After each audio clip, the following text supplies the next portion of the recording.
Good morning. 12th class के जो elective Hindi के स्टूडेंट्स हैं उनके लिए पूरा जो सिलेबस है वो किस तरह रहेगा, किस तरह के क्वेश्चन आएंगे और कितने नंबर्स के होंगे, टोटल किस किस बुक से आएंगे, इस वीडियो में मैं पूरी तरह आपको ये बता रहा हूँ। तो इसको आप अच्छी तरह समझ लीजिए ताकि आपको अपनी जो वार्षिक परीक्षा होने जा रही है तो आपको कोई परेशानी नहीं आए। देखिए, इसमें आपको 3 आपकी पुस्तकें हैं, 5 पाठ्य पुस्तक हैं। एक जो है अभिव्यक्ति और माध्यम है, जिसमें आपके जो भी प्रश्न आएंगे वो 19 नंबर के रहेंगे। आपके 18 नंबर का अपठित और आपका रीडिंग जो पोर्शन है उससे रहेगा। 30 नंबर की आपकी अंतरा जो पाठ्य पुस्तक है जिसमें गद्य पद्य दोनों तरह के आपके पार्ट हैं उससे रहेगा। अंतराल से 8 नंबर के प्रश्न आएंगे और जो भी सिलेबस रहेगा आपका 12th से पर वो देखिए, पार्ट या अभिव्यक्ति और माध्यम से पार्ट नंबर 3, 4, 5 जनसंचार माध्यम और लेखन के ऊपर, और पार्ट नंबर 6, 7, 8 और 13 इसमें बहुविकल्पिक प्रश्न बनेंगे। इसके साथ साथ जो इसमें प्रश्न रहेंगे वो 120 शब्दों का एक रचनात्मक लेखन पर एक प्रश्न आएगा 4 नंबर का। कविता, नाटक, कहानी क्या है और इसकी क्या विशेषताएं होती हैं, इस पर आधारित जो हैं वो प्रश्न आएंगे। वो 3 प्रश्न आएंगे आपके, और ये 3 प्रश्न जो हैं आपके होंगे आपके 6 नंबर के आएंगे। 2-2 नंबर के 3 प्रश्न होंगे। तो इसमें कविता, कहानी, नाटक, रचनात्मक जो प्रश्न आएंगे ये 3 प्रश्न दिए होंगे। इसमें से आपको 2 प्रश्न हल करने हैं और ये 3 नंबर के 2 प्रश्न होंगे। ये भी आपकी अभिव्यक्ति और माध्यम पुस्तक से लिए जाएंगे।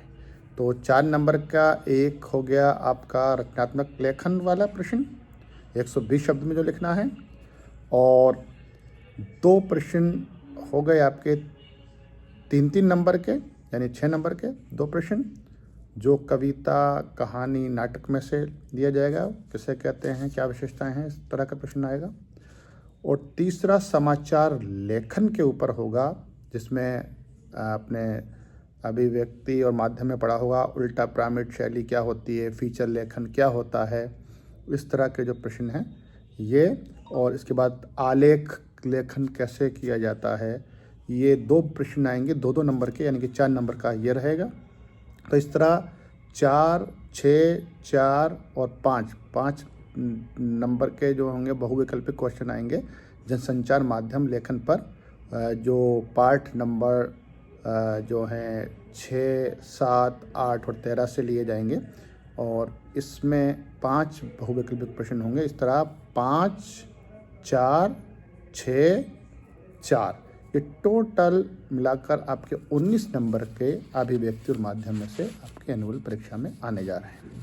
इसके साथ अंतरा में से आपके व्याख्या और प्रश्न उत्तर, जीवन परिचय जो आएगा वो 30 नंबर में आना है। अंतरा पुस्तक में से गद्य और पद्य दोनों में से प्रश्न भी होंगे, और आपके जीवन परिचय भी होगा, और जो कंटेंट है यानी कि जो पाठ्यक्रम है उस पर आधारित प्रश्न होंगे।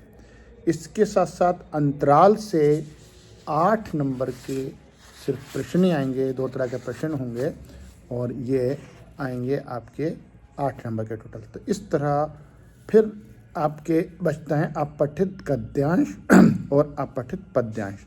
तो एक प्रश्न आएगा 300 शब्दों का अपठित गद्यांश पर, जो 10 नंबरों के का एक अपठित गद्यांश होगा 300 शब्दों का, उस पर आधारित प्रश्न आएंगे 10 नंबर में। और 8 नंबर में 2 अपठित पद्यांश होंगे 150 नंबर के, और इसमें से भी 8 नंबर के प्रश्न आएंगे, यानी कि 18 नंबर का आपका अपठित यानी कि रीडिंग में हो गया। 19 नंबर आपका जनसंचार माध्यम जो अभिव्यक्ति माध्यम है वो रहा, और 30 नंबर की आपकी अंतरा से रहा, और 8 नंबर का आपका अंतराल से रहा। टोटल मिला के कुल आपका 75 नंबर का ये ऐच्छिक हिंदी की परीक्षा होने जा रही है एनुअल बोर्ड की। तो और आपका 25 नंबर का जो सेशनल टेस्ट हो चुके हैं, यूनिट टेस्ट वो हो चुके हैं। तो 75 25 100 मार्क्स का आपका ये हिंदी इलेक्टिव का आपका पाठ्यक्रम पूरा हो रहा है। उम्मीद करते हैं आप अच्छा करेंगे। कोशिश कीजिएगा कोई प्रश्न छूटे नहीं, और जितने अंकों का प्रश्न पूछा जा रहा है उसके साथ न्याय करिए। यानी कि अगर कम नंबर का प्रश्न है तो कम लिख सकते हैं, अधिक नंबर का है तो उसकी शब्द सीमा थोड़ी बढ़ा देंगे। और जो अपठित वाले प्रश्न हैं वो आपकी पूर्व ज्ञान पर आधारित है, जो आपने पहले कभी पढ़ा भी होगा, नहीं भी पढ़ा होगा। तो इस तरह के प्रश्न आते हैं 18 नंबर का, तो वो आपके अपनी एबिलिटी पर, आपकी योग्यता पर निर्धारित करते हैं। वो पूर्व आपकी जो अध्ययन किया है अपने उस पर आधारित होगा। तो मैं समझता हूँ आप लोग इसमें बेहतर करके आएंगे, और अगली वीडियो हमारी जो आपके पाठ्यक्रम पर बनाएंगे तो उसको ज़रूर देखिएगा, और आप अपनी अच्छी तरह अपनी स्टडी बनाए रखिए। धन्यवाद।